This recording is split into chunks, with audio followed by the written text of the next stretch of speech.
The Ravens Flock presents The Black Files, an uncensored interview and review podcast for all geek fandom. Welcome everybody, friends and pals, guys and gals, boys and girls around the world. Pop a squad, pop open a cold one with all your friends. It is Wednesday night, only a couple of hairs past 10 p.m., and you have been granted access to the uncensored and uncompromising interview and review podcast of the Ravens Flock. So, whether you're a friend or you're a fiend, boy, girl, or in between, you are tuned in to a brand new episode of The Black Files. All right. Welcome one, welcome all on Wednesday night, April 15th. I hope you guys are enjoying yourselves. Literally in the middle of the middle day of the entire month, in the middle of the week. We are like smack dab in the middle. Amazing. I love how calendars work. Except sometimes I don't. I don't. You know why? Because if we shifted everything around, we could actually have like every day, every month we could. There's a way that we could shift it. So it's like every month we could have like 30 days or 29 days or something, and then we wouldn't have to worry about leap years. Isn't there a freaking actual way you could shift our whole calendar and make it happen like that? Bro, I just want my Smarch weather back. That's an ancient Simpsons reference for those of you guys who are born in this millennium. You're welcome. Unbelievable. Welcome to the Black Files, folks. My name is Juan Arouse. I'm the host of this program, the tech guru of the Ravens Flock of our team. I'm the guy who has literally just got himself a little more tang. I guess we could call it tang for lack of a better term, because I have a little bit of faith of the heart these days. I'm feeling optimistic. And yes, that's because of the success of the Artemis 2 flight. So there's to going where no man has gone before, and yada yada, Star Trek reference, yada yada. Yay! Yeah. Write this down. M-A-R-S, Mars, bitches. We ain't stopping in this mood. Mars, Red Rocks. Jesus. Oh my God. We better not have anybody kill us in the comments over a Dave Chappelle reference. I'm pretty sure the folks understand that we're just doing this for the gag. Yeah. And thankfully, I am not alone tonight. Joining behind me, having some kingdom tears herself, is my lovely, gorgeous, pretty, beautiful wife, K-Storm Cosplay. Yo. And she'll interject any kind of opinion if and when she peels her mind away from crying tears of the kingdom. So. I was gonna say, you said Kingdom Tears. I'm like, when you walk away, you don't hear me say anything at all because Link doesn't talk. Exactly. Wrong kingdoms. And now, Zayon Rose and Dragon Fang can't join us tonight, but the ones who are joining us, of course, we've got a man with a million opinions and zero apologies sliding into the show right now as we speak. Bitch, what you doing sliding in my DMs? I'm slippery like an eel, but smooth like Chinese imported silk that requires several eunuchs to sew after sending several people to their deaths because the Yellow Turban Rebellion destroyed the entire river. Hi. Folks, give it up for the host of Los Amigos Play, Mr. Angel Mendez. Hello, everyone. My sincerest apologies for the late arrival. I was grabbing some groceries, and I thought that I could make it on time. I severely underestimated the traffic even at this hour. All the same, I am happy that you took the time to wait for me. My name is Angel, and it is my pleasure to be with you today. I hope that, as usual, you enjoy watching the show as much as we enjoy making it for you. Yay! We appreciate that, Angel. Thank you very much. And let's not forget the main man himself, founder of the Ravens Flock and executive producer and content manager of the channel, host of Wrestle Rewind and of our main flagship show, The Ravens Flock. Give it up for Mr. Jose Casabona. Thank you very much for that amazing introduction. Happy to be here with all my friends. Happy to be here with all our viewers and listeners and subscribers and interflockers and channel lurkers and everybody in between. And I hope you guys are having a wonderful time. I, of course, am having a wonderful time. I had carrot soup, and it was delicious. It was great. Tasty. It was creamy and spicy. K-Storm outdid herself. Very yummy. Yes, she did. And it worked. Yay! I'd save you some, but I'm going to eat the rest. Jose, do me a favor. Go ahead and take care of the housekeeping if you need No problemo. So, folks, like all of our shows, we are simulcasting on YouTube and Kick. So make sure you hit the subscribe and the follow button. Click that notification bell for all our content. Leave your questions and comments below. We'll answer as many as we can. And if you wish to go above and beyond to support the Ravens flock, then you can become an inner flocker. And for $4.99 a month, you'll have access to all the perks that comes with our membership. Juan, tell them. Well, for all the interflockers we've got in our chat, and I know we have plenty, go ahead and show off those lovely membership badges and custom emojis, letting everybody know that you are here to help rescue the Ravens flock from the clutches of late-stage capitalism to become full-time streamers. Since 2013, we've been working hard, staying strong, making your voice our mission. The only thing that's standing in our way now is the fact that we have to work 9 to 5 jobs just to keep our lights on. However, there is a way that you can help us avoid this dim and dismal fate and dodging it in its dogged pursuit to destroy us and delete our dollars away from our lives. And I ran out of D words, and that's my Just like the money, we have lost the metaphor. Yeah, thank you. Fuck. Yeah, no, I lost the metaphor. Give me monies, human monies, just like Danhausen. There you go. That's by doing what you find folks at home do best, which is supporting the Ravens flock by liking our content, hyping it as well after the stream, commenting both during and after the stream, especially afterwards. Make sure that you guys leave a comment afterwards about the show, because that lets the algorithm know that you like what you see and you want other people to see what you like. Sharing our content across all your social media. I'm talking to your friends, family, loved ones, neighbors, co-workers, that kid who owes you lunch money. Yeah, that one. Eugene. You think we forgot, buddy? It's been 19 years. You still owe me $3. And it's not because I was a bully. It's because I bought you lunch that one time when you were broke, and you said, I'll pay you back on Friday. It's been like a gajillion Fridays. You know, the worst part is by inflation, he now owes you like $300. I know. Just be thankful I don't charge more than the standard flat rate of interest that we got right now. I'm a regular and ethical human being. I'm not a monster. Do I look like a credit card company to you? I'm only charging Prime plus 1. There, like a Prime rate plus 1%. I'm not charging any more than that. So Eugene, that's like, yeah, about 4. Yeah, the carry the night. Yeah, it's actually like $297. How incredibly thoughtful. Hey, brings a tear to the eye, your magnificent generosity. I didn't say nothing about being nice Generous. about all this. I'm just being fair. All right, buddy? Some Scrooge McDuck ass fairness for you. No, Scrooge McDuck wouldn't hold interest. You know that.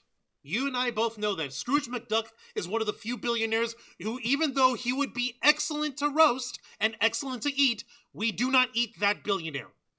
Well, yeah, that's because he did it, he was smarter than the smarties and tougher than the toughies, and he did it square. Exactly. He's cool like that. Exactly. Every single penny, every single lucky dime, he's earned himself. So Scrooge McDuck is one of the few billionaires who will not be eaten in the revolution. You don't believe me? Ask every single one of the warehouse fire people. They'll tell you, no, we're not burning Scrooge McDuck. He's cool. He's on the white list. But most important of all, folks, what's more important than that is how you support us by making sure that you and everyone that you refer us to is subscribed, and that you hit the notification bell to stay up to date on all of our content so you never miss a beat. The more subscribers we get, the more people you refer us to, the more subscribers we get. The more subscribers we get, the more inner flockers come out of it. And before you know it, we'd be completely self-sustaining to the point where we're no longer just doing this channel for the love of the game, but also as our livelihood. With your help, we can and will succeed. You also get access to members first and members only content, a special discount to our merch store, link in the description below, and you get access to all of us, the Ravens flock, your favorite motley crew of nerds, here to make your voice our mission by providing us your thoughts, your input, your feedback, and your ideas to better shape the future of this channel to suit your tastes and needs. I see Mr. Quake is over here. He is enjoying the fact that we got to have carrot soup.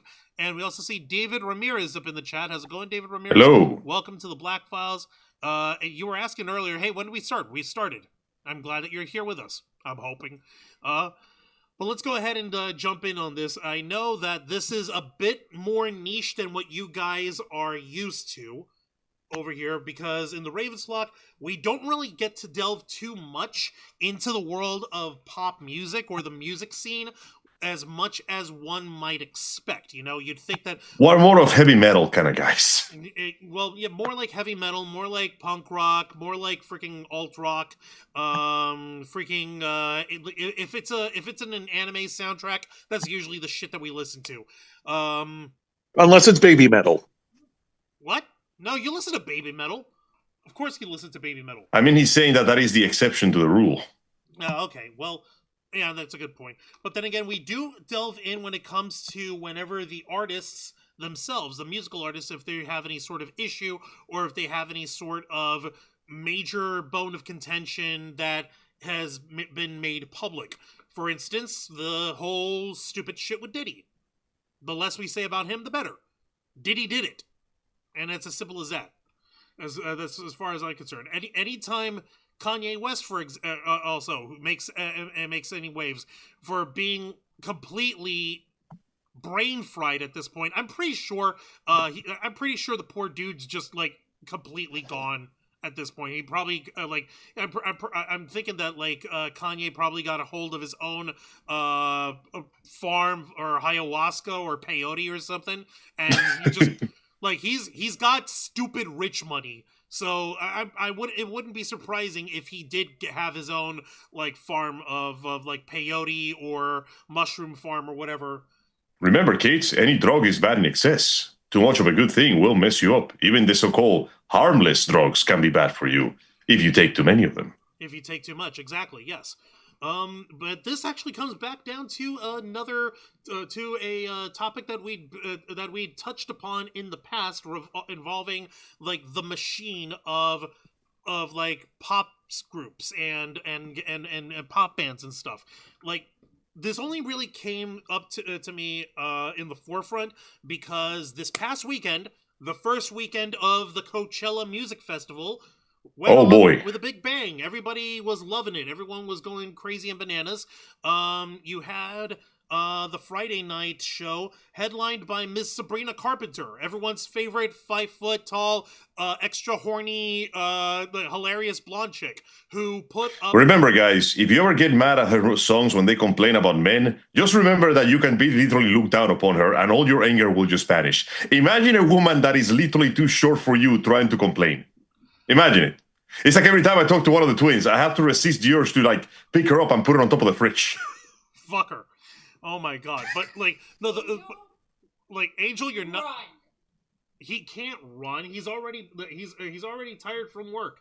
And yeah, it would be good for him. I'm about to go grab my keys and start heading his way. You'll do no such thing. Okay. Yeah.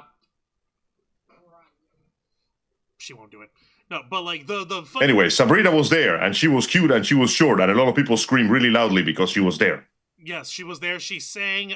She put on a really cool, nice little, almost 2-hour music set, as one does. She had a weird intermission. I wouldn't say weird, but it's like a weird mood whiplash moment, because she had an intermission in there.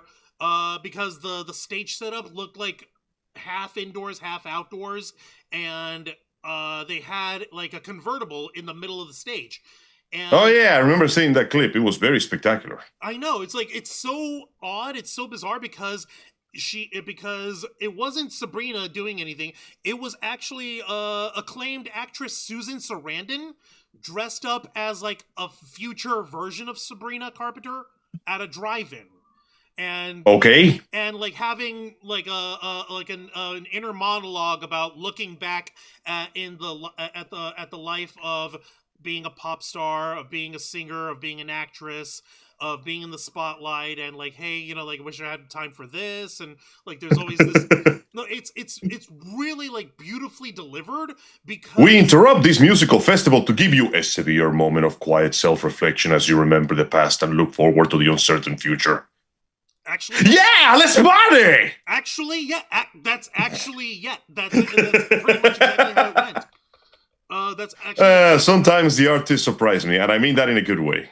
and it was a nice surprise because for real, it was like legitimately like sweet and like interesting and got people to think and like, oh hey, remember these are human beings at the end of the day, fucking treat them like that. So like yeah. Another act that got to perform was the ladies that we're going to be talking about tonight. The global pop sensation known as KATSEYE. They're basically take six girls, six teenagers with attitude, from all over the world, and and put them together and hype them the same way you would hype up a J-pop or a K-pop girl group. And So it's like Huntrix, but it's twice the members, so it's like twice tricks. Funny you mentioned Huntrix. God damn it, I was kidding! No, this is a good thing here. Because No, Angel, you invoked their name. Because well, to be fair though, I've been watching those McDonald's commercials, they're pretty funny. Because while it was we actually got to try the Huntrix meal. They any good? The Huntrix chicken nugget sauce basically comes off as, well, it's no Szechuan sauce, but it's damn good. It's pretty spicy. And they also now I gotta try the Saja Boys meal so I can like compare notes and contrast it with you. I also tried the Saja Boys dipping sauce, like the demon sauce. It's literally just like purple spicy honey mustard kind of thing going on. You want some of that demon juice? My little soda pop. No, so my little demon juice. So legit, it's funny that you mention it because out of nowhere, in the middle of the girls' set, they went ahead and they started singing "Golden," and were joined by Huntrix. Oh, that's cool. That's a nice touch. Yeah, wasn't expecting a collaboration, but that's appreciated. That's cool. Well, it started as if it was a cover, and then surprise, you have Audrey Nuna, Rayami, and EJ come up and fill in, and you have all of the girls of Huntrix and all the girls of KATSEYE harmonizing and singing "Golden." And I'm like, that's awesome. Good shit. This is the good shit here. So that's genuinely beautiful. I'm glad to see artists helping each other out. Yeah, gals being pals and being gal pals with each other.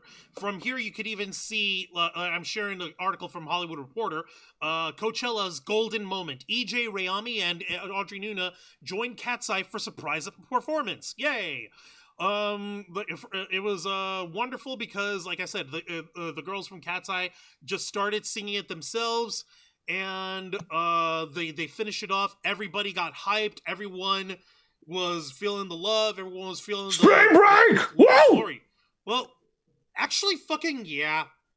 It is the closest thing to spring break we have down here right now. To be fair. Yeah, that's true. So you can read this as if you want here, but actually, I'll read this because it's actually going into our point. This article is written by Nicole Fell, and it came up on Saturday, April 11th, because this is the Friday night performance. Cool. KATSEYE and the ladies of Huntrix, EJ, Rayami, and Audrey Nuna worked to seal the honeymoon during night one of the Coachella Valley Music and Arts Festival. The six-member girl group, currently performing as a five-member group, as member Manon is on hiatus, made their Coachella debut on Friday. The group took over the Shara stage during the 8 p.m. slot. In a surprise move, KATSEYE brought out the ladies of Huntrix, a fictional girl group of K-pop Demon Hunters. The newly formed supergroup performed Demon Hunters' award-winning anthem "Golden" during KATSEYE's set, making for a touching moment amongst all the women's. Like I said, like gals being pals and being gal pals. This is like fucking beautiful and stuff. Yes. while folks were kind of being a little tepid because KATSEYE came out with a single last week called Pinky Up, which has been met with, shall we say, less than enthusiastic support from the fan base. Mixed reception?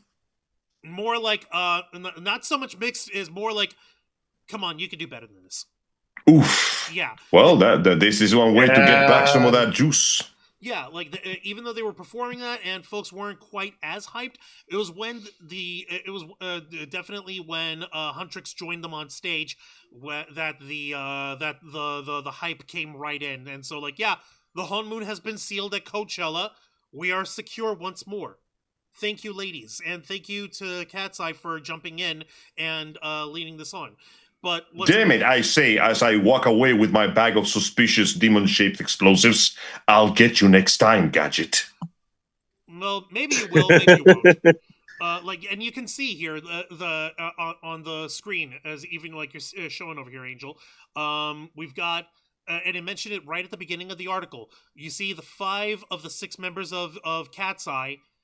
That's a cool spread. Yeah, and you see they've got super colorful like outfits. It's all part of like the release of the single, whereas the ladies of Huntrix are clad in black. You know, like the original 3 Musketeers. Damn, Rayami looks like straight up fire right now. On that it goes with everything, as they say. Yep, that's true. Like Rayami came out, looks like she's ready to grunge out, living her best manic pixie dream girl life. Pretty punk, I dig it. Audrey Nuna, once again, big jacket, big hoodie, big outfit. She's got her sleeping bag at the Met Gala moment, never fails. And EJ being the classy, like matriarch sort of like princess who has reclaimed her throne, just showing up. She doesn't even have anything super fancy. She's got cargo pants and a top and a regular tank top, and she's fucking killing it.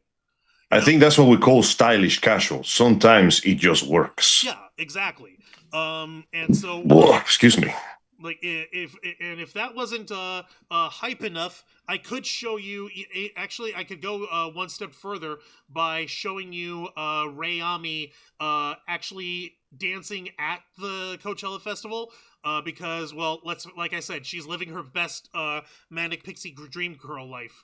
Congratulations on achieving your dreams. Many artists don't even make it to that point. A few of them are crushed by the expectations, and others give up halfway through. It takes a genuinely monumental amount of willpower, talent, skill, training, and just a little bit of luck to make it that far. So we are not exaggerating when we say that we are sending our sincerest congratulations to the girls, because they made it. Also, fuck you, Sony, for dumping that movie with barely any advertising on Netflix. The fact that they even survived that well is a fucking miracle. Silly indigents. Yeah. I guess it was pretty golden after all, huh, Sony? Ha! Damn! Like Look said, at Rayami. Holy shit. Me looking at the Sony office, spitting on their face and going, here's your money for college. All right, Angel, we're good. Let's get off the Sony soapbox, right? I'ma hate until the day I die. Like she's literally just jamming to Sabrina there. It's cute.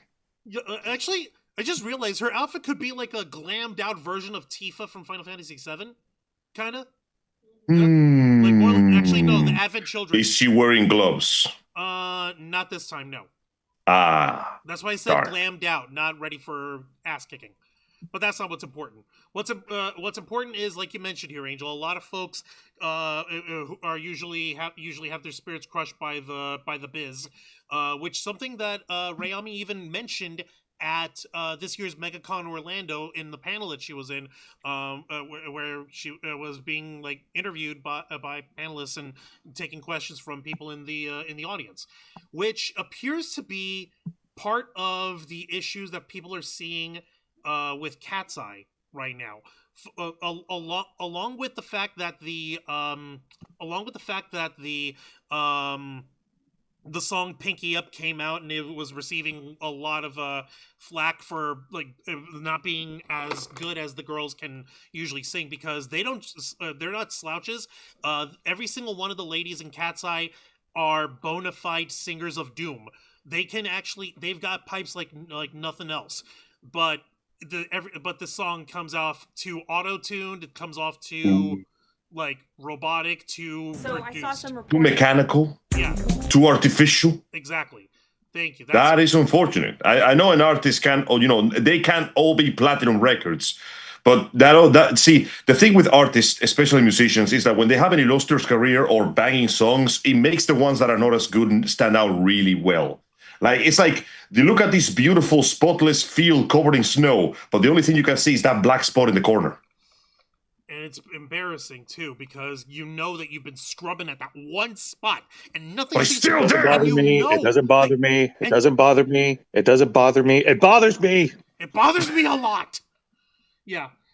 And that one's still green. Fucking so like this is like the simplest way to explain the situation over here. And yes, Jose actually found this one particular article from The Independent, which came out earlier this month on Thursday, April 9th, written out by Ellie Muir. The headline on it reads, "What's going on with KATSEYE? Manon Bannerman's Coachella no-show explained." KATSEYE's fandom is calling for a boycott to demand transparency regarding Manon Bannerman's abrupt hiatus from the group. So, damn. So this is exactly what's going on here. As the pop girl group KATSEYE debuts at Coachella this weekend, the milestone will feel bittersweet for fans as bandmate Manon Bannerman is absent from the performance amid her extended hiatus. The 6-member girl group, founded by music executives at the K-pop titan Hybe and Geffen Records on the 2023 survival competition Dream Academy The Debut, is currently facing boycott from fans, also known as icons, who are demanding transparency over Bannerman's abrupt hiatus announced in February. So, yeah, like, these girls were basically brought together in a making the band style competition / reality series, and out of the contestants who came out, these 6 were the ones who prevailed. So that's how we ended up with the ladies that we've got here. Let me see, how many were there in the fucking beginning? And that's what I want to see here. How many actual contestants were there? 20 female contestants from around the world. That's a lot of singers. Ooh.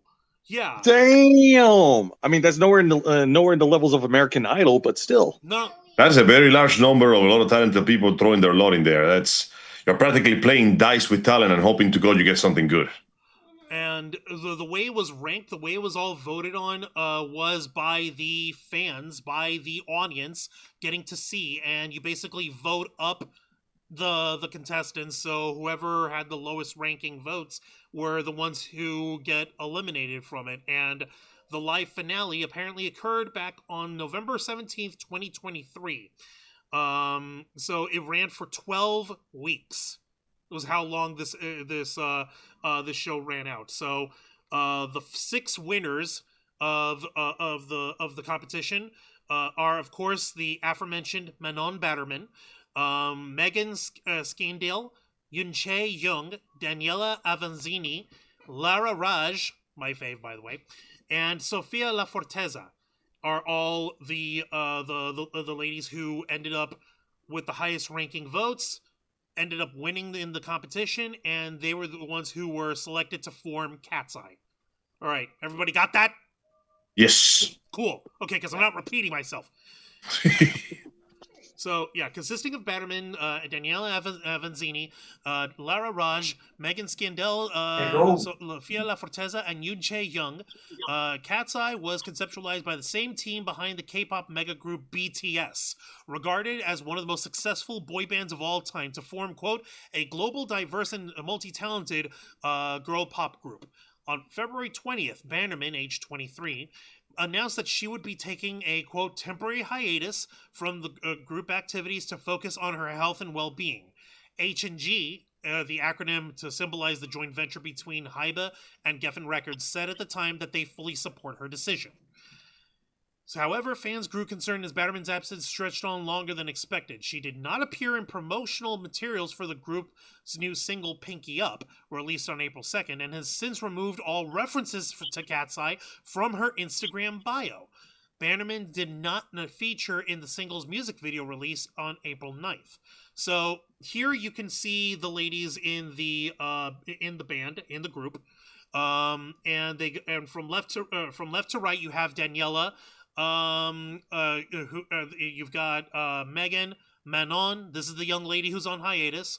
Sophia, Yoonchae, who's the youngest, and Lara Raj, who, by the way, like I said, the reason why she's my personal fave, hers are the best, the most immaculate vocal cords I've heard in a long time. So she's like the top singer in the group, like hands fucking down. All right. So yeah, like every single one of these ladies are stunners, but like I've my ears, I just get that nice little tingle, from hearing their voices singing in harmony and shit. And Lara's just stands out for me. The omission sparked backlash online. We Want Manon, wrote one fan, as another criticized the promotional strategy, writing, quote, "No one thought the hiatus would apply to their music and videos. Not acknowledging Manon's absence here is actually deranged." Another added, "KATSEYE will always be 6. I am not going to shut up about it." Okay, soon after Bannerman addressed her absence on the South Korean app Weverse. By the way, guess who owns the Weverse app, by the way, folks? Who owns Wever's app? Hybe, the music label. It's their own fucking music label, and it's their own fan interaction app. You can, I fucking have that app because I wanted to see... Close the door, please.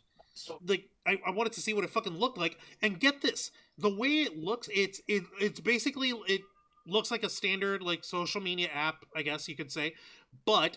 the real kicker on it is that you can follow and get direct messages from your favorite artists. Do you want to expand the range of parasocialism that you're able to engage in? Do you wish to surrender the rest of your life for the existence of your favorite pop stars? Now you can do it. We call it the I Have You by the Balls. It's a bit of a long title. We're workshopping it right now. Yeah, we're just gonna call it Weverse, like the marketing team said. No, the marketing teams are liars. They don't know. I already killed the marketing team. They didn't give me $3 bajillion. We fired them out of a cannon into the sun. Fuck. Let's see here. See, things move fast in this business. I just killed another team, and I still can't seem to get those damn reservations for the Dorsia. I'm pretty sure you didn't actually end up killing anyone. Because how do we know for a fact that Patrick Bateman did? Who the hell's Patrick Bateman? I had dinner with him last week. No, Angel. You didn't have dinner with Patrick Bateman. You had dinner with Alan. Don't you remember? Oh, Alan Bateman. I'm sorry. No. I can't tell these Paul people. Allen. Paul Allen. It was Paul Allen, the guy who kind of looks like Jesus, except he has his face shaved and he doesn't have a cult. Jesus. So anyway, that's not what's important. But yeah, no, you can actually get to talk to these folks if you can talk to the individual members of KATSEYE in the band. You could also speak to Dua Lipa for a price. Of course, there's a membership that you pay, like Of course there is. No, $2.99 a month or $3.99 a month. It's so affordable. It's so affordable. It's so affordable. Don't you want to have an interaction with your favorite singers? It's so affordable. It's only $2. You keep saying that over. If you keep repeating it, just because you keep repeating it, that doesn't mean it is affordable. It's so. I mean, it's $2.99. It's only $2.99. It's only $2.99, Joe. It's only $2.99. It's only $2.99. Think about it, Joe. It's only favorite singers. Don't you want to talk to Huntrix? It's only $2.99, Joe. It's only $2.99. No, seriously, they go ahead and try and say that shit's healthy psychologically. Yeah, sure. Let's go. I think I'll engage in more productive pursuits, like doing crack. I think we'll just stick to the channel here, and me and my psychotic attempt to try and change the world and politically. Yeah, we'll stick with that instead. Let's see which fans use to communicate with artists. Bannerman, she says, "I'm healthy, I'm okay, and I'm taking care of myself," she wrote. Then adding cryptically, Sometimes things unfold in ways we don't fully control, but I'm trusting the bigger picture. This sounds like a personal matter. Yeah, no, this sounds like a supremely personal matter. This sounds like some relationship or family stuff that, quite frankly, and do pardon me for being blunt, it feels like it's none of our business. So I don't know where the fans get off with demanding more information. Sometimes an artist needs to step outside and do stuff, man, okay? Sometimes an artist just needs to freaking breathe. Sometimes. We don't know. Sometimes we just need to mind our own fucking business. She's pregnant. I knew it. I don't think she's pregnant. I don't think that's the actual issue. Because she's been showing plenty of like photos of herself on social media, enjoying her life with family, and she's had like photos where she's in like two-piece swimsuits. So I don't think she's pregnant, so far as I can tell. Let's see. The Swiss Ghanaian performer said in a separate post that, quote, HXG and I are having positive conversations and I feel supported, she continued. I'm happy and I'm healthy. I'll share more soon. Thank you all for being there for me. Okay, so she's saying this, that she's has positive conversations and she feels supported from Hyba and Geffen Records. Doesn't mention the girls. Doesn't mention her sisters from another misters. Very peculiar. Even before her hiatus, some fans speculated that Bannerman was being treated differently from her bandmates. A Netflix documentary chronicling the Dream Academy selection process shows tension during training, including moments when Bannerman missed rehearsals and other group members expressed resentment for her lack of prior dance and singing training, having initially been scouted for her social media presence. Oh, shit. We got drama in here. Drama llama going on? I do not. So you're telling me that we may have the possibility of resentment because they feel like she may not be putting all the work as hard as the others? That they feel that she may have been hired for the numbers on her Instagram? Tisk. That is truly, we are never escaping fucking high school, are we? Apparently fucking not. Oh man, I mean, I do hope it doesn't turn into a bad thing. It always sucks when you see a group of good artists break up over personal differences. Sometimes it's inevitable, but it would be a shame if it were over something like this, especially that we know that this girl has, well, we seen how she sings and how she dances. She proves that she can hold her own, so it would be awfully cruel to have isolation cost on that. But if it happened, it would be funny as shit, but it would be bad. But if it did, it would be pretty bad. Yeah. But is it? We don't know. We really don't. We don't know. We just don't know. So let me go ahead and continue up on this, Bish. Fans and music industry commentators have also speculated that Bannerman, who is the only black member of the girl group, exited the group as a result of the music industry's treatment of black women. Through the boycott, fans have been using social media to demand answers from KATSEYE's representatives using the hashtags Justice for Manon and Boycott for Manon. The Independent has contacted a representative for KATSEYE for comment. Since she stepped back from KATSEYE, Bannerman has been publicly supported by other black members of girl groups, including Leanne Pinnock from Britain's Little Mix and Melody Thornton from the Pussycat Dolls. In an op-ed for Elle magazine, writer Diaja Page called Bannerman's exit a, quote, consequence of the music industry's failure to fully see and support black women in pop, while Rolling Stone writer Larish Paul said the mainstream music industry was a, quote, perpetual test designed to make black women fail. So that's a fucking deep cut over here. That's a hell of a line right there. That being said, though, I'm going to have to request some context on that one, because there's already plenty of famous black ladies in the industry who are doing quite fine. So I feel like this may have more complicated details than that. Because, listen, it would be easy to point a finger and go, the racists did it. But if you're in a band, supposedly you're getting the same treatment as everybody else.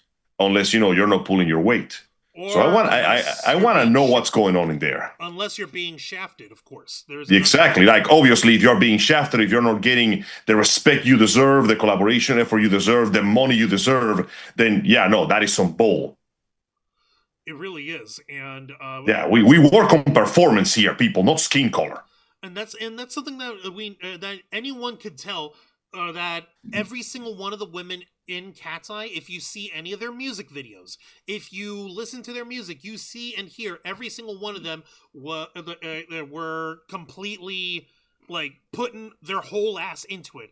Also, Ben Cruz is in the chat. Hey up, Ben Cruz. Hello, Welcome to the Black Ben. Files.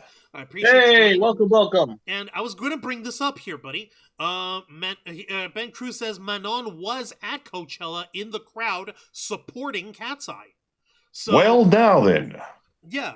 So I was going to bring that up as part of the the coverage over here, because yeah, she was spotted at Coachella.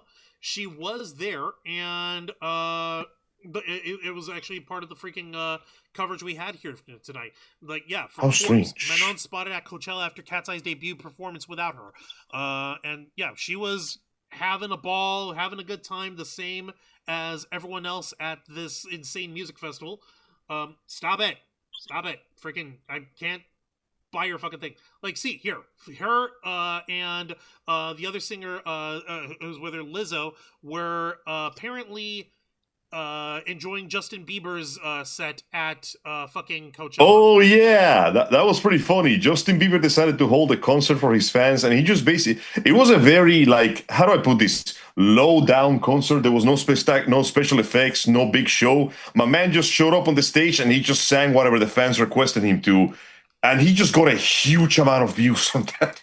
I know. Honestly, I'm happy to see that he's still, you know, like working on his passions despite the horrors that he experienced from this shitty industry. I'm glad that his fans are still supporting him and that he still, you know, has what it takes to show them what's what. There's a reason every teenage girl during kind of earned the right to be a little lazy right now. Yeah. You know, he's at the same stage right now where back when Eminem was sort of in a bit of a low point during his recovery album, where he was trying to get himself back into both physical and mental shape, and getting back into properly letting himself express himself in his music. So Justin Bieber's in a very similar point in his career as far as I can tell, but that's just my opinion. But hey, I'm just saying, he got more numbers than the Sabrina Carpenter's show. Okay, that is the talent that you cannot hide with a fireworks show. I think you were right. He earned the right to just sit back and just relax for a bit. For a little bit, yeah. Yes. Like, man needs a break. Man needs several vacations. This is how the fucking fandom is actually addressing this. For instance, under this exact same Pop Crave tweet that shows Manon with Lizzo just fucking like having a ball at Coachella, this fucking person over here, adorably saying, "This girl with everyone except KATSEYE," with the picture of this chick fucking punching the hole in the wall, a crater fucking Goku sized. Bitch, do your job. Like, get back in the boat. Oh my god. Okay, I like to think that one was done in form of jest, not like an actual criticism. But still pretty funny though. I hope so. Another one over here, Jalen Jane, saying, "I heard Manon is sick and HXG are letting her go to every event, so what's going on?" Like, yo, motherfucker can still be sick and show up. That's called yeah. love.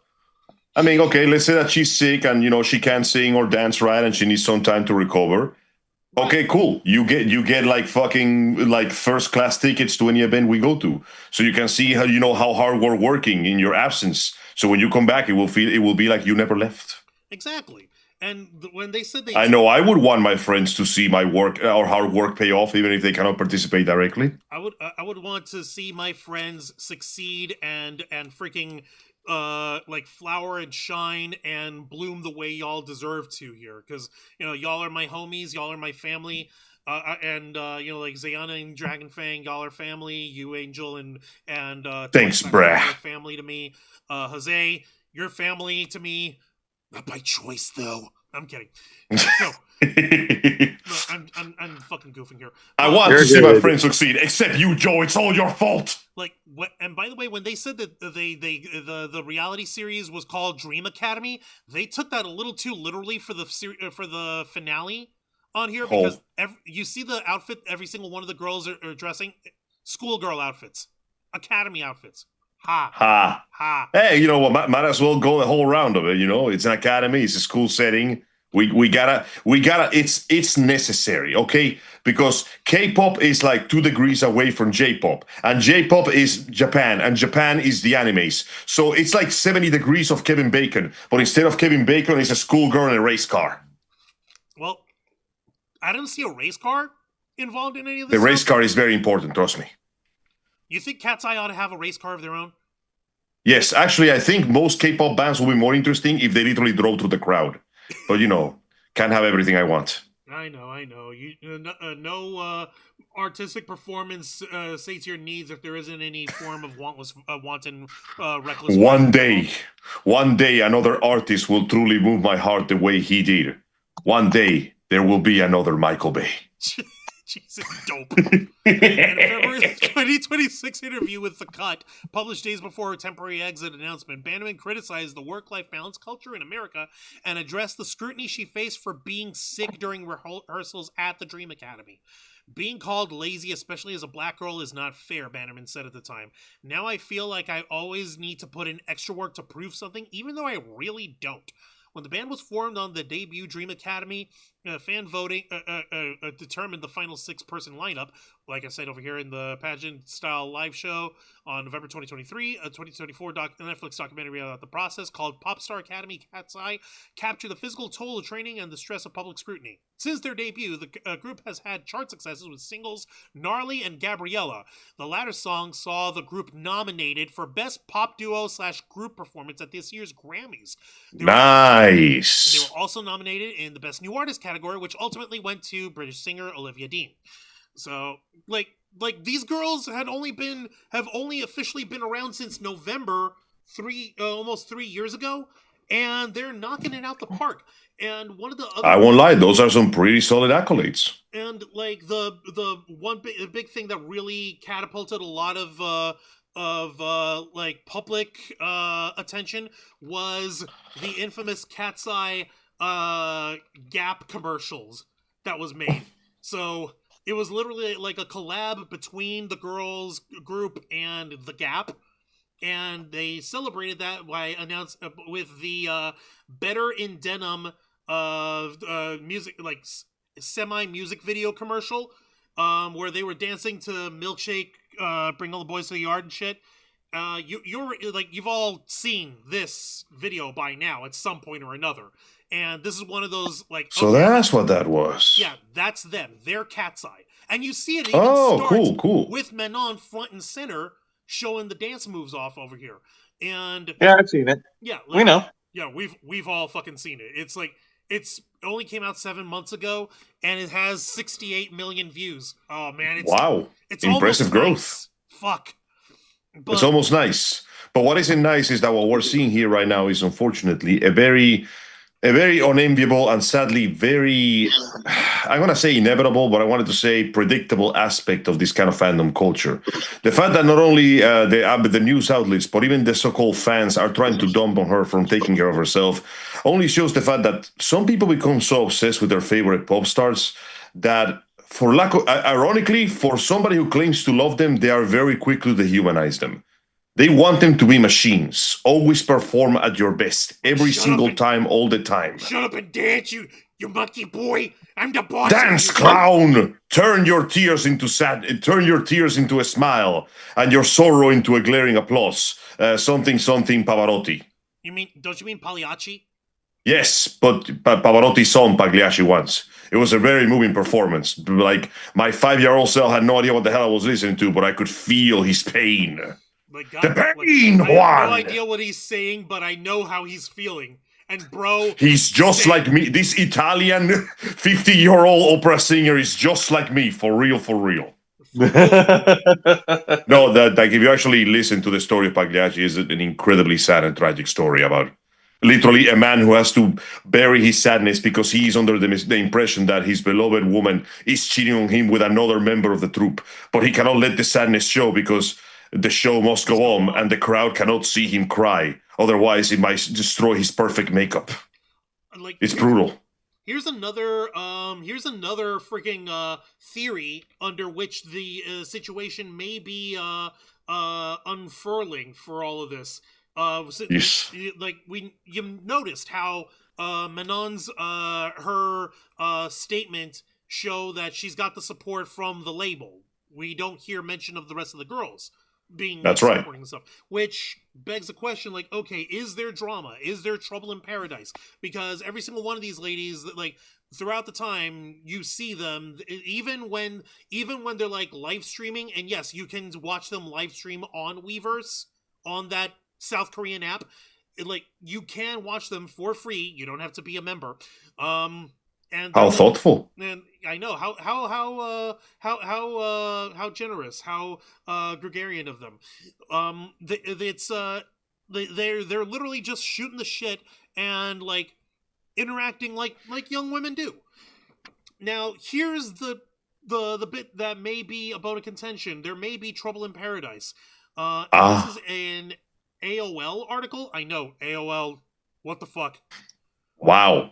I know, they still exist. A relic of the sacred texts. The sacred Jedi texts. Yeah. Page-turners they were, huh? Well, AOL, the cockroach of our current society. You could throw a nuclear blast at them and they'll still survive. When the civilization comes to an end after the inevitable nuclear warfare and the roaches take over what remains of civilization, the first computer is going to make that screechy signal sound again. You've got mail. Okay, so coming to us, forwarded by OK Magazine, written by Carrie Burke. This was written back on March 5th. I know we usually handle stuff that's a little more recent. This is just up in the forefront because of the Coachella Festival, because of their performance with Huntrix, and, you know, like, this is something that's still clearly a developing issue, a developing story. So, from AOL.com, headline reads, KATSEYE's Daniela Avanzini slammed after father made racist comments towards fellow band member Manon Batterman. Quote, they sent the wrong member on hiatus. Wow. What the fuck? Goodness gracious me. We're just letting the mouths run right now. People just be saying everything right now. People just be saying the dumbest shit. And not even fun either. Not even fun dumb shit. Just like, I'm gonna be a racist ass. Whatever the fuck. Well. Now that just ain't right. Now Daniela's claim, like, her niche in the group is like she is a born dancer. She's got like the prime Latina genes of doom.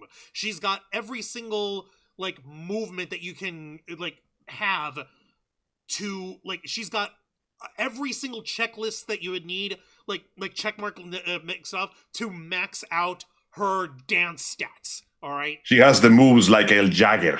Yes, she does. She literally does. In that Gap commercial, she's got one spot in there where like each one of the girls has like a highlight moment on there. She's got one where she's got her leg straight up, while like a muscular dude with denim jacket is holding her upright. And you just know she was looking for a chance to show off. Oh yeah. No, but those actually fucking, can I even find that? Actually, yeah, it's in here. Hang on a minute. I'm gonna show y'all just so y'all can see. Okay, that's Megan. There's Daniela being yeah, here we go. Okay. Yeah, literally this spot right here. She's surrounded by sexy dudes and she's got her leg all the way the fuck up. Damn. I think the image is trying to sell me something. Yeah. Actually, you know what, guys? My headcanon is telling me in this moment she was trying to go for a martial arts kick, trying to kick the guy from behind him, but missed. No, he caught her in one of those. He caught her like, "Oh, nice try, honey," but I'm all about the funk. like you guys can see over here, like every one of the girls is fucking incredible. But nice try, girl. But my genes are superior, brother. Actually, that kind of dovetails in because this ad came out after the thing last year with fucking what's her name? The big titty girl. Sydney Sweeney? Sydney Sweeney. Yeah, with her yeah. With her thing of like my genes are superior and they're in denim and stuff. And like behold the superiority of my genes. And then they went, no. Check out the superiority of our genes. Of our genes. Like It's always about gene fights. Everything goes back to fucking Metal Gear. actually, kind of a little, yeah. But most importantly, it's like, oh, by the way, we don't need it to be like we don't need any fucking subtext. This is just text, and the text here is we're Genes than and her. sex. Like, we're all individually sexier than she could ever hope to be, and together, we're fucking we're fucking invincible. We're fucking invincible! They exude control. They exude fucking, what is it? Dominance. Like, literally the center of attention in the fucking videos here. Fucking perfect. Fucking cool. Incredible and shit. So now I know where those genes came from. So that was the black girl that was doing the cool moves and okay, I see which character is which now. Yes. That being said, commercials are commercials. People are supposed to show their best race forward, but the problem is, like, once again, with this, we have very little information, and if this is personal, I fear that we're going to have even less information by the time this is over. Now, as you said, she's only mentioning the company, so it is possible that we may have a combination of, it might be a health condition, or it might just be a genuine personal disagreement. Guys, we may be seeing a severe case of creative differences, which would be a shame because for what you're telling me and for what I'm seeing, this group has managed to find success very quickly, which is very hard to do in this industry unless you got some pull or some connections. So there is some proper raw talent there, and it would be a shame to have it be destroyed over interpersonal complications. I do hope it doesn't come to that, but if it does, it's going to be really funny and I'm going to laugh. Okay, I see what you're getting on there here, Angel. So I'll let you have that. But they do actually have a machine behind them. Remember, Hybe Records is the conglomerated South Korean fucking music entertainment juggernaut that's behind BTS. BTS. Wow, they those made guys. KATSEYE. Yeah, they got some pool, these motherfuckers. Yeah, they literally said, let's find, here are, like, okay, you are the biggest, most powerful shotgun in the world. Now, here are 20 rounds. Find the 6 shiniest, best rounds, load them up, and pop them off. And they all... I got 24 more rounds on these 2-round shotgun. And they all turn out to be those dragon breath flame-throwing shotgun shells that you saw in John Wick Chapter 4. Fun fact, you actually can purchase those in America. However, they are not deemed suitably for hunting, and while they are not considered a war crime, depending on the circumstances of the fight, they may be considered a use of excess force. As a result, they are mostly owned by collectors. Man... I just want. That means that potentially you could buy fire dragon rounds. Yeah, like if I had a big enough like estate or whatever, or like like grounds where my house would be or whatever. If I had a big enough space where I could just go off into like my backyard and have a little mini forest or whatever, and just go off just so I could watch the flames sparkle out. Yo, boys, want some barbecue? It's okay. What? That was a live cow. Not anymore. Now it's spare ribs. So let me actually get into the details of this possible reason why Manon stepped away from KATSEYE for now. KATSEYE's Daniela Avanzini is under fire after her father made some questionably racist comments. Amid band member Manon Batterman's hiatus from the group, Avanzini's dad, Rafael, because of course his name's Rafael and he's racist. God damn it. Shared some inappropriate... Well, you know, of all the Ninja Turtles, he's cool but rude. Oh my fucking god. Oh my fucking god. Ha. Rafael hyped his daughter at the expense of Manon as well as Blackpink's Lisa. A fan commenting on one of Rafael's social media posts that Daniela, 21, was copying Manon, 23, and will never be as popular as her or Lisa, 28. Daniela does not need to be like Lisa or Manon, he wrote, then writing, KATSEYE does not run off of Manon, the girls will be fine. In a separate post where a fan compared Daniela to Lisa, Rafael commented, if you have to ask Daniela, much better trained, plus she is also Latina, a major advantage against Asian dancers, her hips are untouchable. Like, okay. Dude? Okay. I'm going to play devil's advocate here. I'm not seeing the racism yet. It's coming. Okay. Okay. I will say this. I'm a regular ass guy. I'm a hetero dude with dangly bits who likes the ladies. I am not blood related to Ms. Daniela. If I were to say she's got them moves like Jagger, like I was mentioning and extolling earlier, you can question whether or not if I'm being pervy or not, but you can also still say unequivocally, it's okay for him to make that kind of remark. He's not related to her. Is her father, on the other hand... Yeah, somewhat out of pocket, as the kids say. Comes off like, yo, Dad, what the fuck are you doing talking about her hips like that? It's a little, much on there. I don't know. Fucking... No lines have been crossed, but they're being towed. They're being tiptoed through the tulips up in this shit. Through the window, something. I forgot this song came from SpongeBob. Yeah. Let's see here. Fans bashed Raphael over the racist comments, saying this while 4 members of KATSEYE are Asian, one person pointed out while another noted, this is so unnecessary and straight up racist. Why drag Lisa into this? Like, Latina or Asian, talent speaks for itself. Let the girls dance without the weird comparisons. And yes, like every one of the girls in KATSEYE, Lara Raj, she's Indian American, so of course India's Asia, so that counts. Yunche, she is Chinese. Sophia is from the Philippines.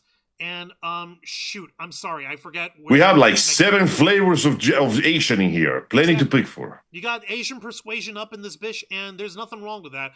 And and you don't need to be like saying like, oh, Latina major advantage against Asian dancers. Like that's the superior genes. What the fuck? That is so weird. Superior genes, or like for dancing. For dancing. Let's see here. A third expressed, quote, both Daniela and Lisa are incredibly talented dancers with different backgrounds and strengths. There's no need to put one down to praise the other. Music and dance should unite people, not divide them. Social media users are taking the comments to the comments of Daniela's post, encouraging her to get her father under control. Quote, you better go talk to daddy, one person urged, while another quipped they sent the wrong members on hiatus. You can't control your father, especially not a Latina girl.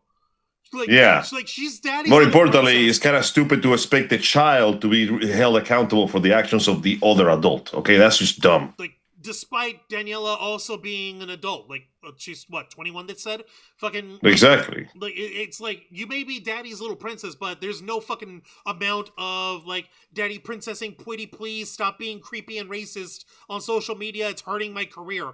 I don't think that is something any Latina can pull off. Selena, sorry, you cannot defy the Latina bloodline. We will be racist. Like fucking Selena, God rest her soul, Selena Quintanilla, she fucking had, her father was her manager of Selena and Los Dinos, and there was only so much control she could even have. She had to basically like have shouting arguments with him just to let her wear like a corset top while dancing and singing. It always feels like a bad idea to have family members manage your business, you know, because it just feels like there's a line between professionalism and familiarity that shouldn't be crossed.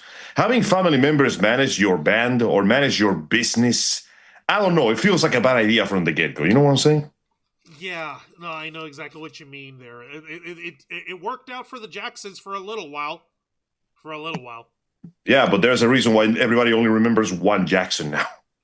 They really ought to be remembering Janet too, because like, yeah, she did work. I miss Janet, Miss Jackson. If you're nasty, like seriously, like, I don't think there's anything that Daniela could do to save her life to get her father under control. There's nothing. Like people are being fucking unrealistic when it comes to this shit.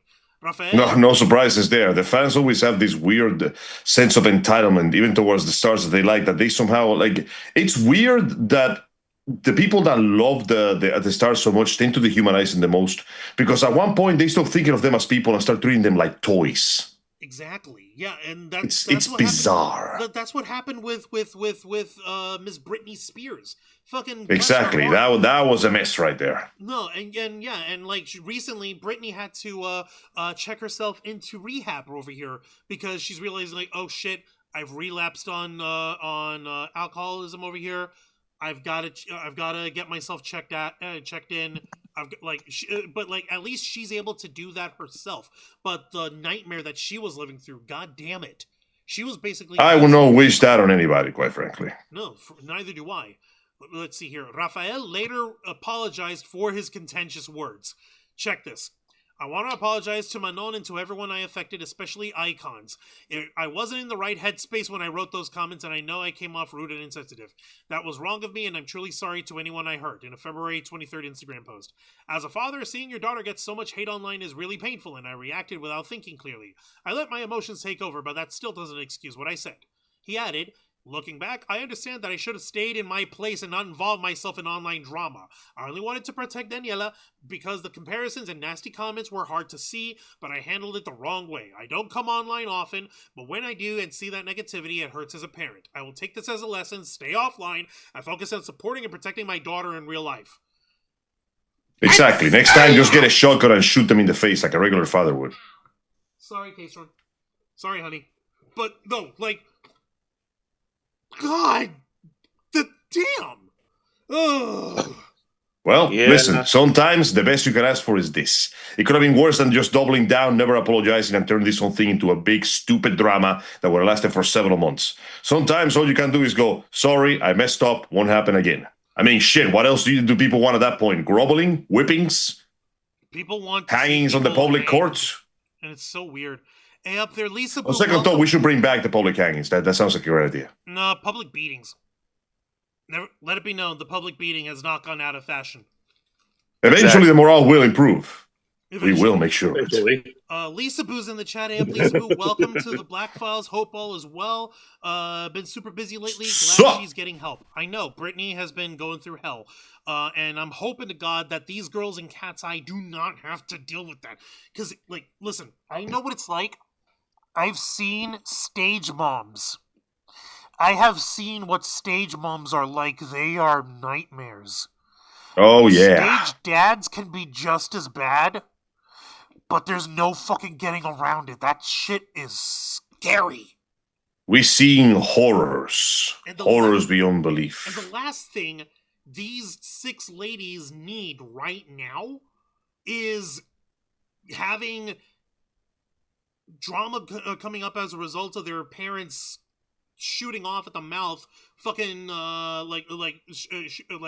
off at the mouth, not fucking staying in their fucking lane. Like, he even fucking as usual.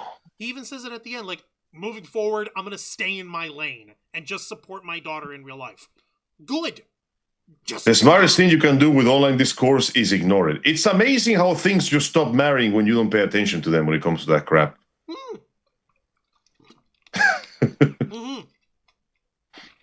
I know, it's kind of how I've been dealing with my campaign over here. Literally, I've been getting like fucking 40 or 50 racist comments and fucking, you're not even American, we're gonna throw you out, we're gonna put you in an oven just like the others.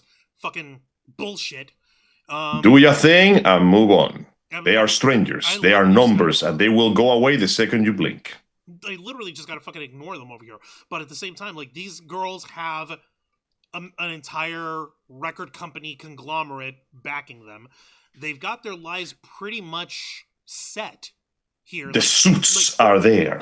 Like, no matter how long KATSEYE lasts, even if they don't last like 20 years, or if they only last another 2, whatever the fuck, the point is they've got the machine behind them. They've got a fan base that was built up with them in the process.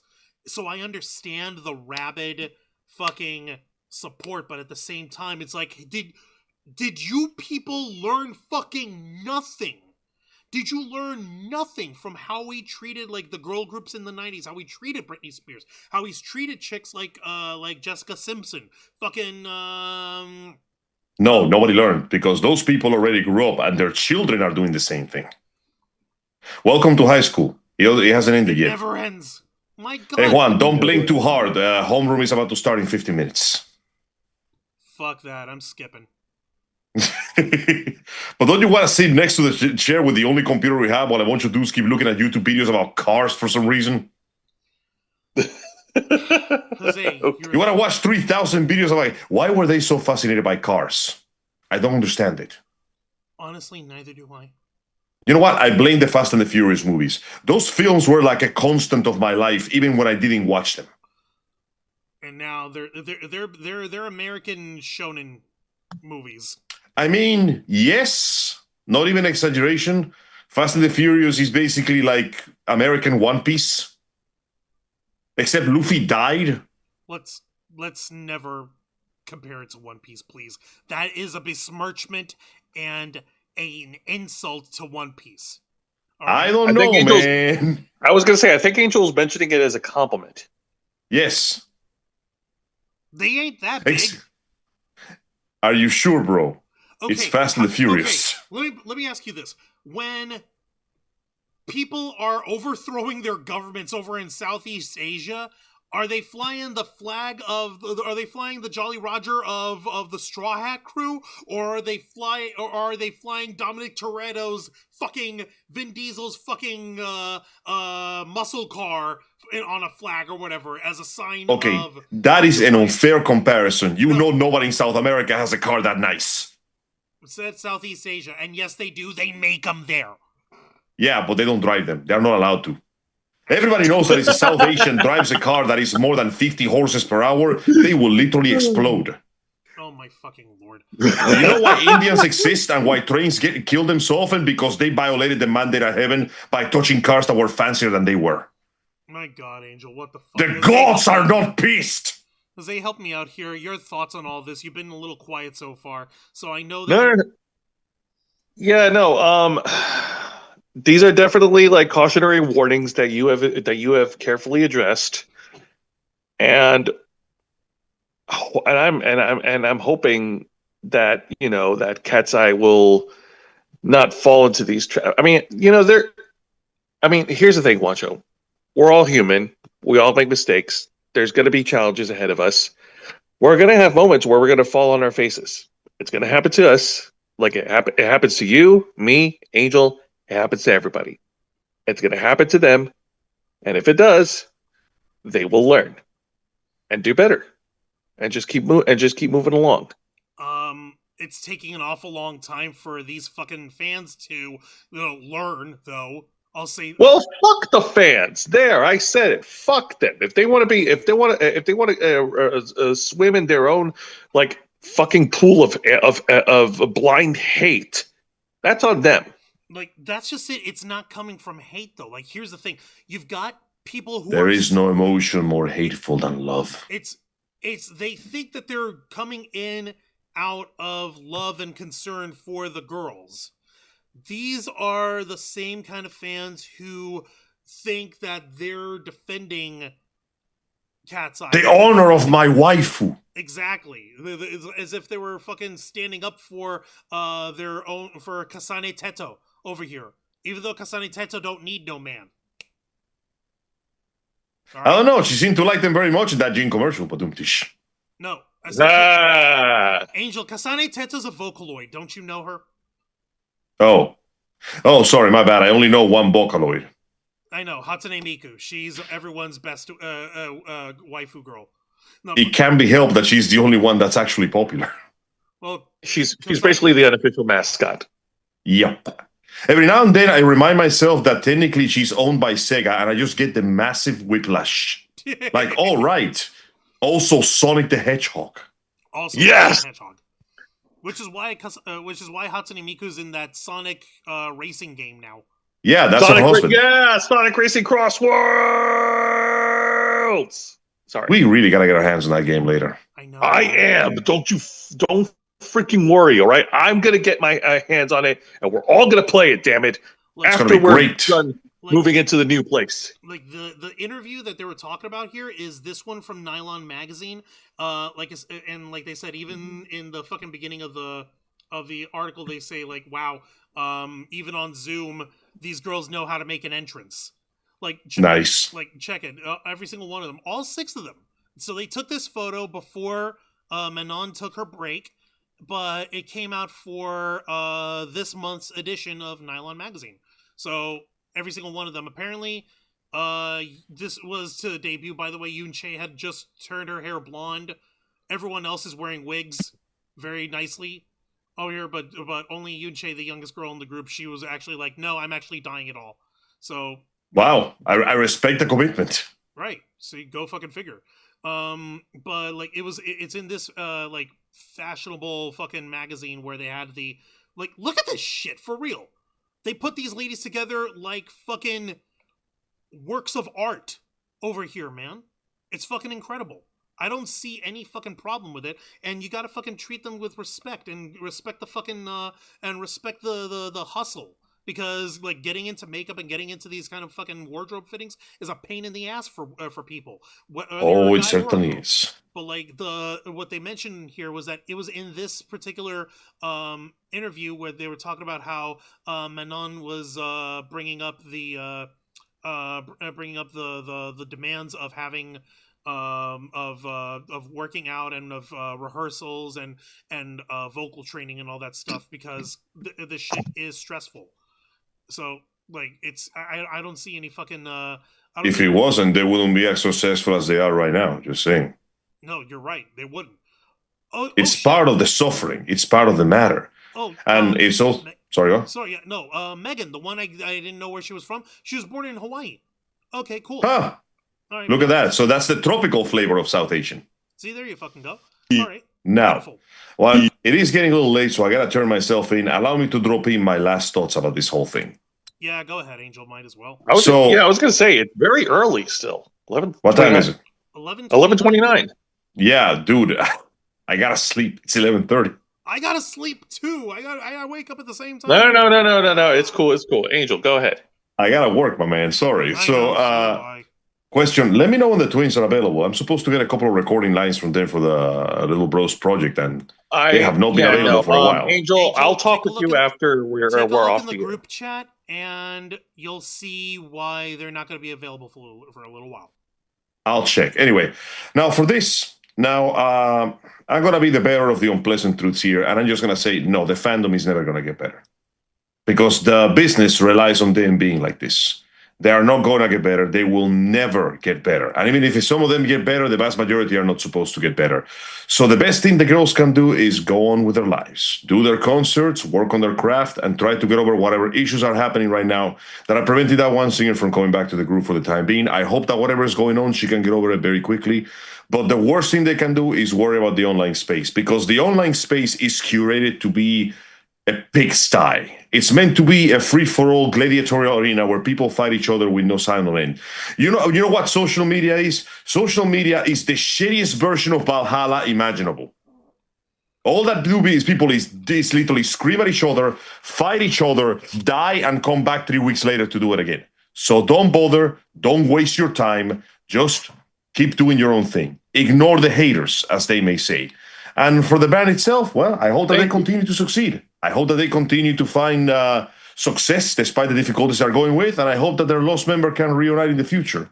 Because I would hate to see a promising group just go down in flames over some internal problem that could have been solved with a couple of conversations and several pounds of cocaine. Come on, man, we're professionals here. We can do better than this. I'm pretty sure the corpos and the folks over at Hybe can agree with you there, but I don't think that the ladies ought to be touching hard drugs at any time. I'm not talking about the ladies. The corpos are the ones that need to be doing the cocaine. So could you imagine what would happen if social media shut down for 24 hours? We had that once during the events when 4chan went down and World War III nearly happened. So no, we got to keep that there. That's a necessary evil. We've all become too addicted. All right, fellows and gentlemen, it is a pleasure to have you with me today. Thank you kindly for allowing me to join once again. Sorry for the late arrival.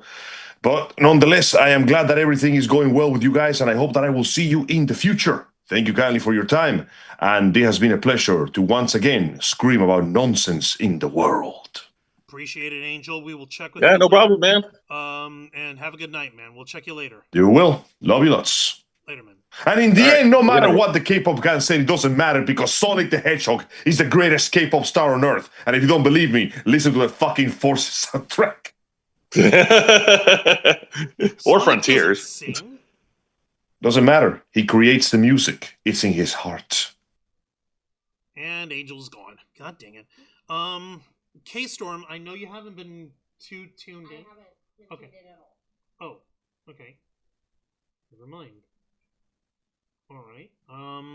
Okay. I was gonna ask for your thoughts on all that, but okay. I wasn't tuned in today. Okay. Don't worry. I figured I'd like ask you about it and all, but all right. Um, like the thing that bugs me about all this is, like I mentioned, the different issues with the corpos that get behind this kind of stuff, especially Hybe, because they've had backstage controversies and stuff happening in their own mess, but I doubt that any of that it really figures in when it comes to the band, when it comes to the performers here. I wanted to try to bring that up, but when I saw um, how little interaction there was between the label and the artists in terms of like the management, I don't think that there was going to be any sort of issue on there. Oh, well, So, that's good news. all right, so all right, Jose. I'm just looking to hear, trying to see what other thoughts you might have regarding this entire situation featuring Mike. Well, Go ahead. Well,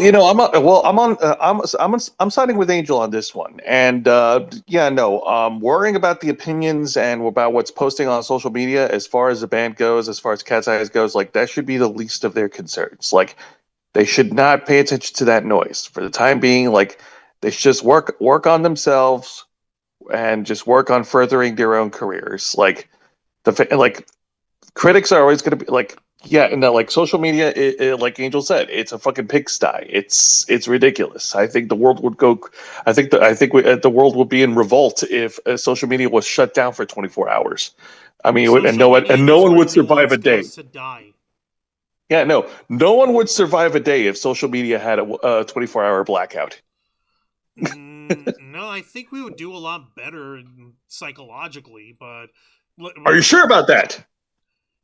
like I mentioned here, social media is also where nuance goes to die. People don't like being nuanced. They don't like being fucking like putting more than 10 seconds of thought behind a situation.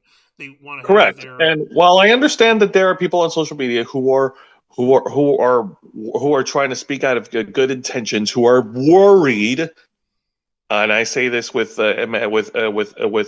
quotations about the band and about the members, like at the same time, guys, chill out, mind your own fucking business. Okay, man, don't you have something else to do? Don't you have homework to catch up on? Don't you have to finish up work? Don't you have dinner to cook? Don't you have sheep to count? Don't you have games to play? apparently fucking not. Like, and that's one of the other problems when it comes to this, because this shit is not exclusive to Cat's Eye. Like, this happens with K-pop groups all over the place. How many fucking times have we heard people like going bananas over a specific member of a boy band or a girl band? This shit has been a phenomenon It's since the dawn of the Beatles. People were I know. fainting It's always and been. I know it's always been a thing. It's always been a thing, for better or worse.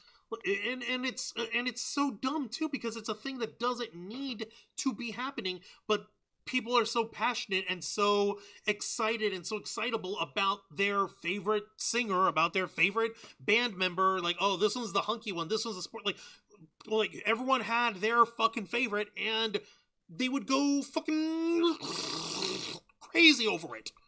And this is a And phenomenon. Ginger Spice is the rebel. Did you just try to quote the Spice Girls movie at me?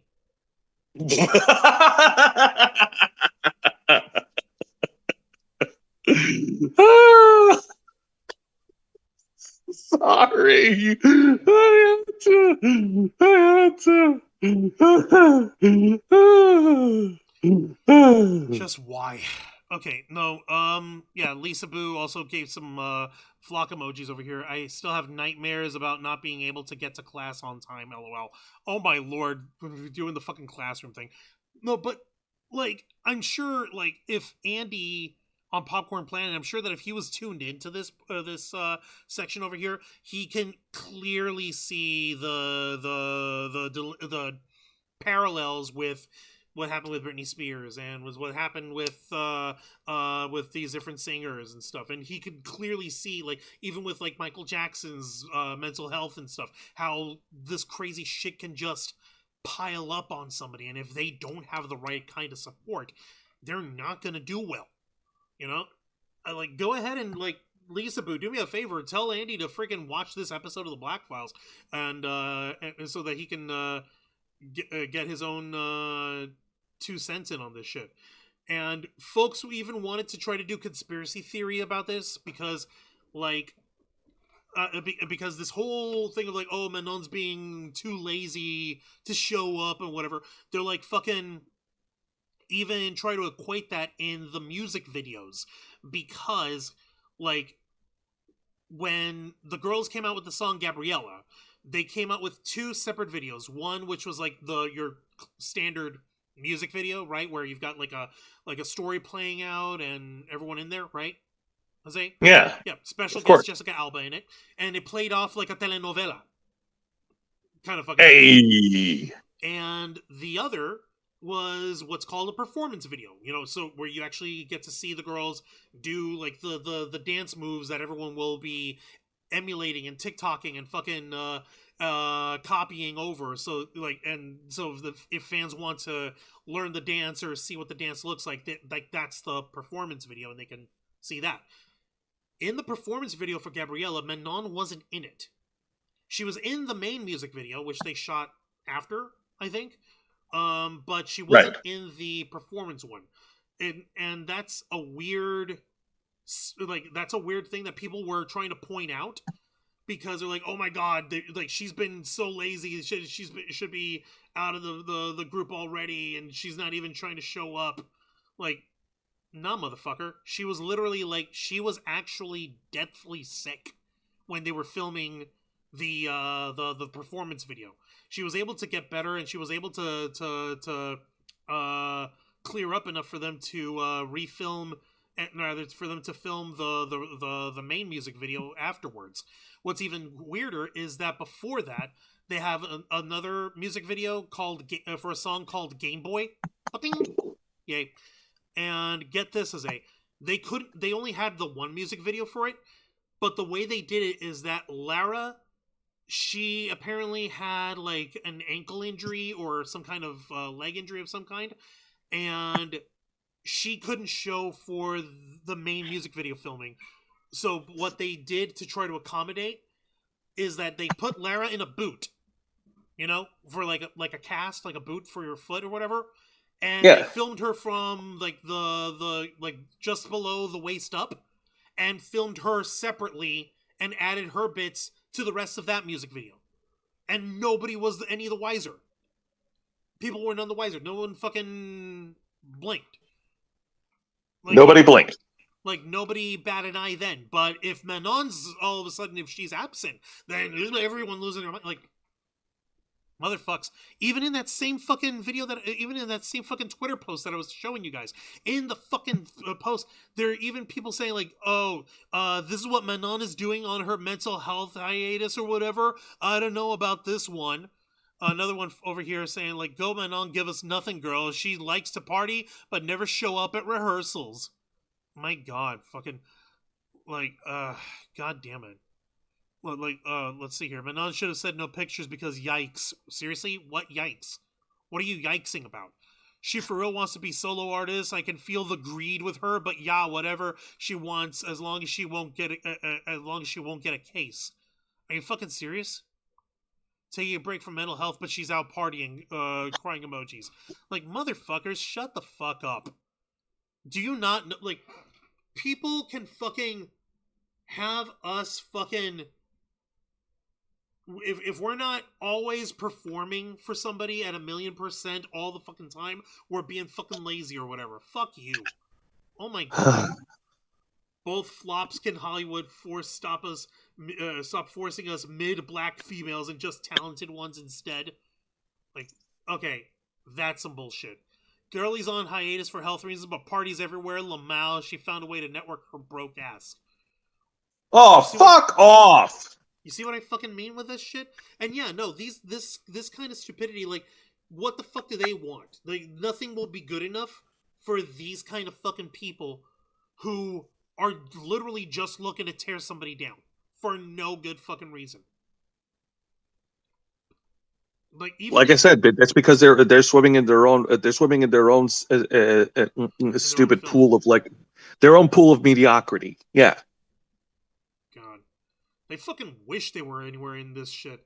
They fucking wish they were on Nylon Fashion Magazine with 5 of their homegirls dressed up in what the fuck is this clothing brand? What's it fucking? No, they wouldn't. No. They think they want it, but no, they wouldn't last 5 minutes. Yeah, no, they fucking wouldn't last 5 minutes now. You put the spotlight on them, they'll fucking melt. Like a bad wax sculpture. Exactly. No, but like these fucking people are like, this is the kind of shit of envy. This is the kind of shit of fucking people who don't fucking understand how people's psychology works. Not everyone has the same neurochemistry. Not everyone can fucking work in the same fucking way. Like even in the same fucking article, they address Manon's like hiatus. As is clear from the reaction to Manon's hiatus, KATSEYE has not been immune to the minefield that is being a woman on the internet these days. The group members have been open about the racist and misogynistic harassment they faced online, both in the comments and on their feeds. They say they've received thousands of death threats and have made an effort to call out the hate as it comes. Megan asks fans on Weverse to stop commenting on her appearance after getting bullied over her red carpet look at a Grammys event. Through her time in the group, Manon has been criticized for not being, quote, black enough, as if such a thing ever even exists. While others God.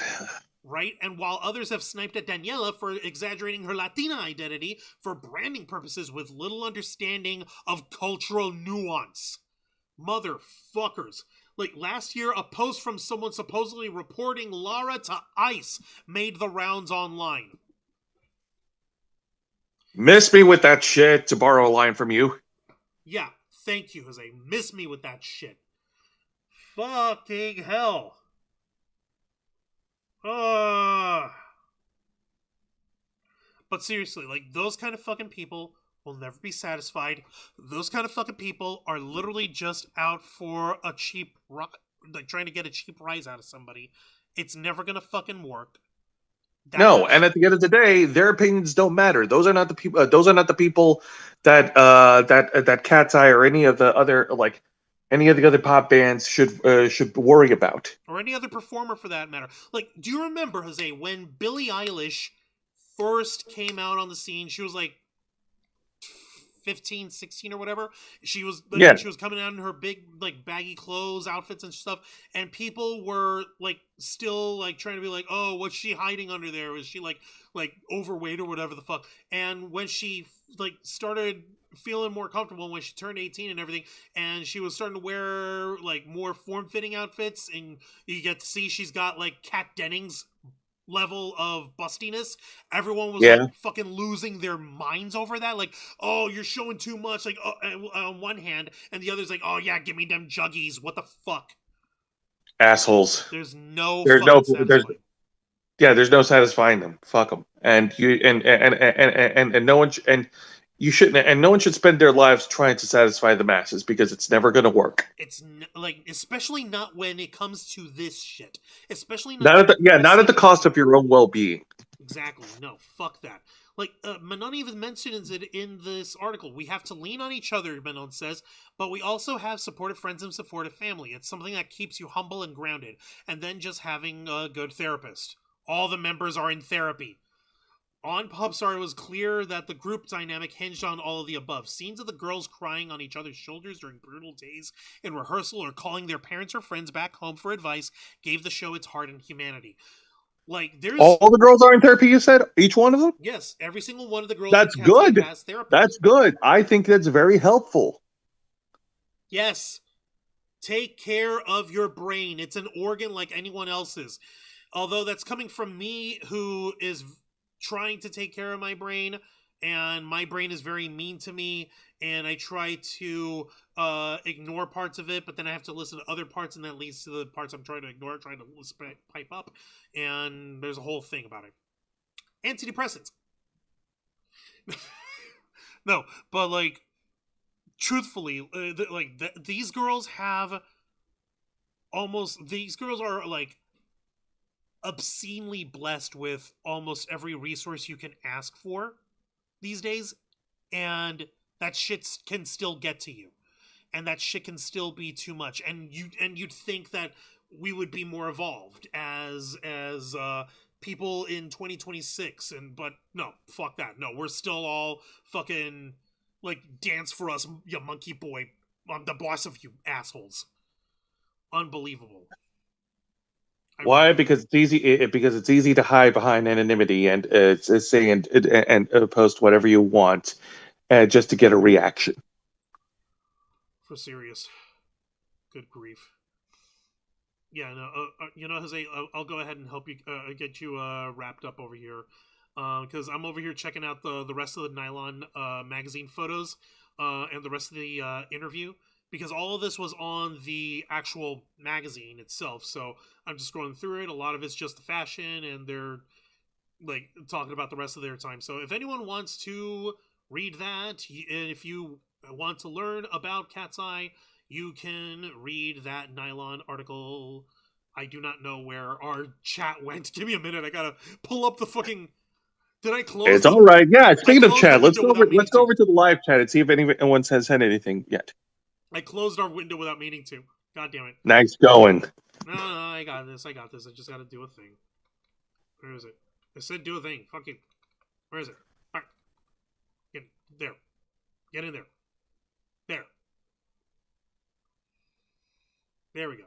Okay, so yeah, I'm double checking in the chat to see what else folks may have said, and also to see. And yeah, I did have the Nylon article in there. So yes, if you folks want to get a better look into how KATSEYE have been weathering this whole experience, read that article. It's extremely comprehensive.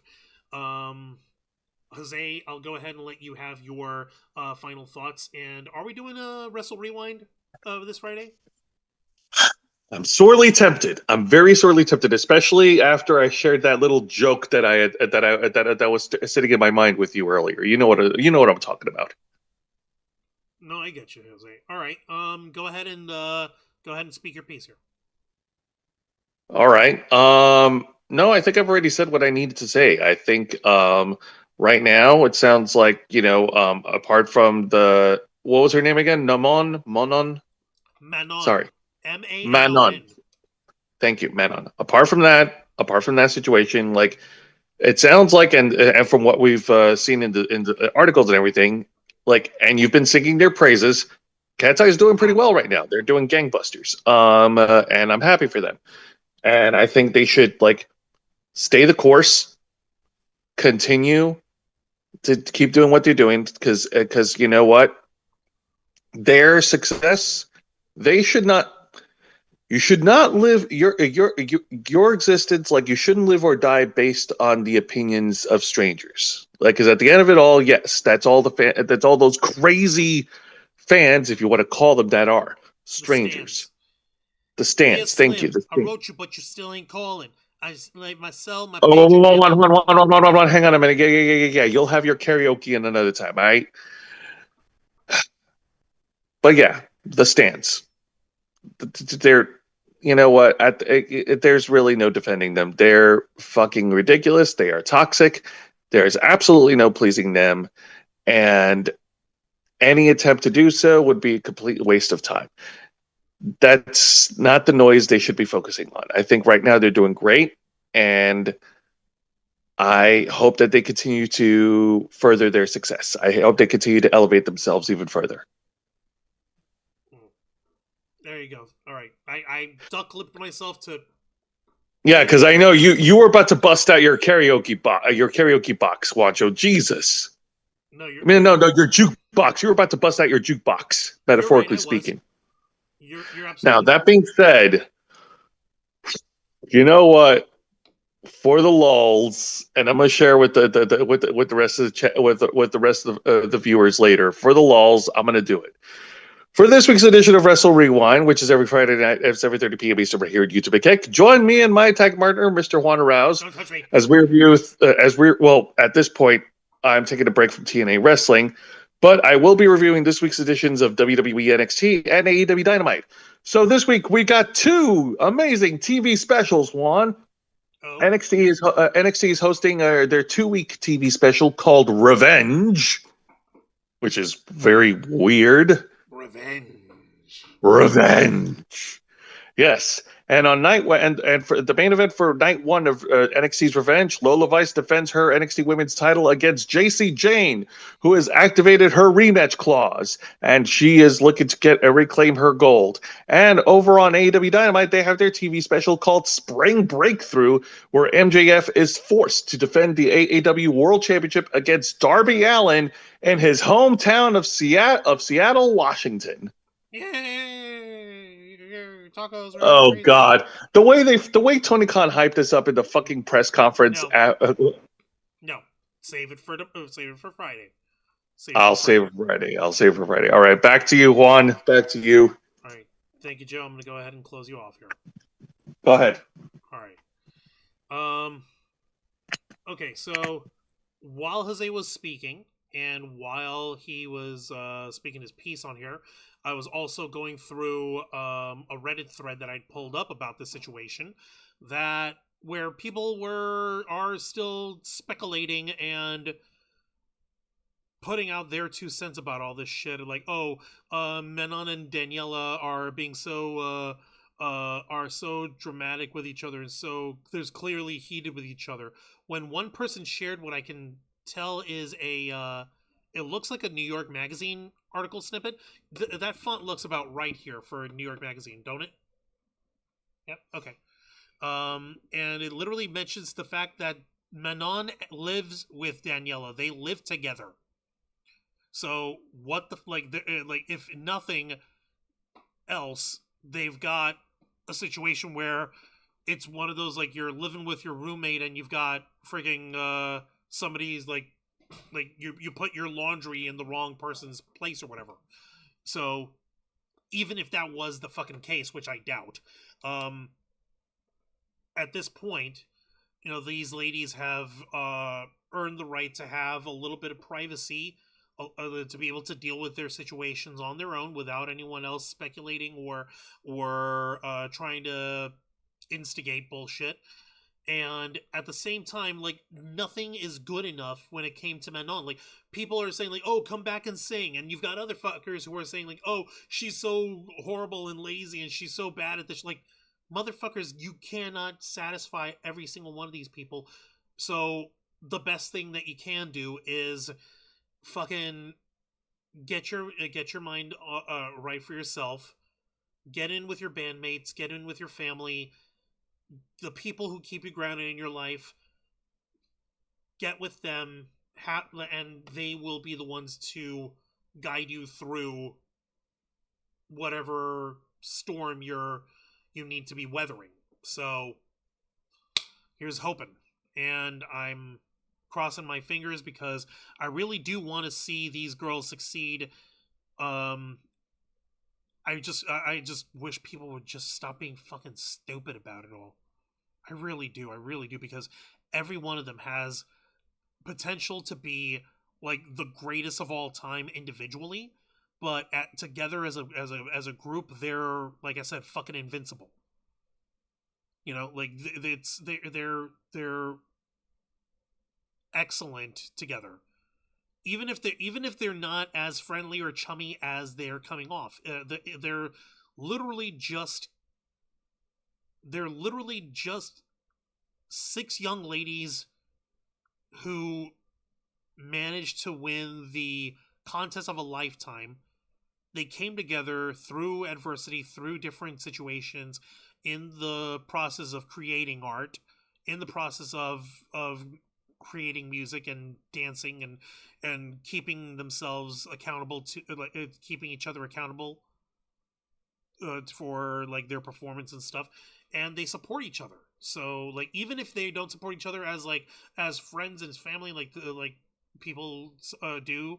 Like they would support each other as like co-workers, if nothing else, because like like your success is my success. We're a team. We're going to lift each other up because like rising tides raise all ships, kind of fucking thing. I don't see why people have to be this much of an asshole over it. I really don't. Like I said, you'd think people would fucking learn their lessons with Britney. You'd think people would learn their lessons with like Fifth Harmony or Dream Street or fucking 3LW. God.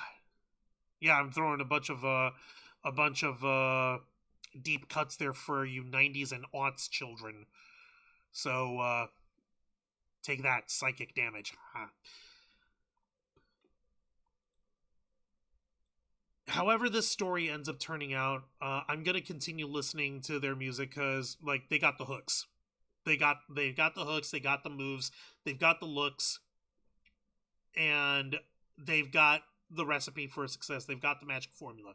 And I believe that they're going to do very well, and I really do hope that Manon is able to clear through whatever situation she's dealing with.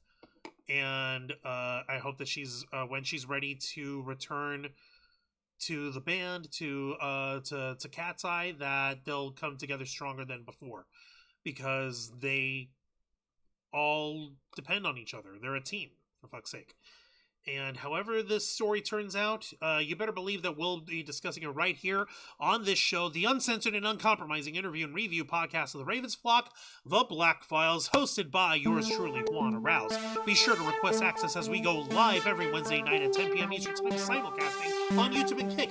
Hit the subscribe and the follow button, ring the notification bell to stay up to date on all of our content. Become an inner flocker by hitting the join button, and until next time, continue to follow us on Facebook.com/TheRavensFlock, Twitter.com/RavensFlock13, Instagram.com/TheRavensFlockOnline, Kick.com/TheRavensFlock, and of course, remember to subscribe and ring that tiny notification bell right here on our flagship website, YouTube.com/RavensFlock. On the home of the Black Files, Los Amigos Play, Wrestle Rewind, and the Ravens Flock. Jose Casman, Angel Mendez, Drake Cosplay, Cosplay, Case or Cosplay.